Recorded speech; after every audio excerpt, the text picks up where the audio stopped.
हजरत उमर रो पड़े, कहने लगे आज मैं इशा के बाद निकला हूं तो नबी पाक के सहाबा मुझे नेक कह रहे थे, फिर मैंने बच्चों की माँ से और बच्चों से भी पूछा है, वो भी मुझसे राजी हैं, पर हुज़ैफा तेरे साथ नबी पाक राज की बातें करते थे, सच बता कहीं उमर का नाम मुनाफिकों में शामिल तो नहीं?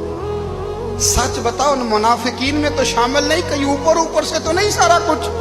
हजरत हुज़ैफा बिन यमान कहते हैं मैं बाप के मरने पे इतना नहीं रोया जितना उमर के सवाल पे रोया।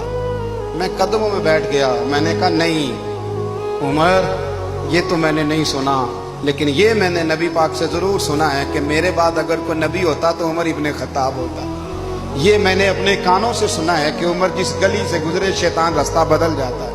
ये मैंने अपने कानों से सुना है कि 950 साल हजरत जिब्रील जनाब उमर की शान बयान करें तो फिर भी बयान नहीं हो सकता। ये मैंने जरूर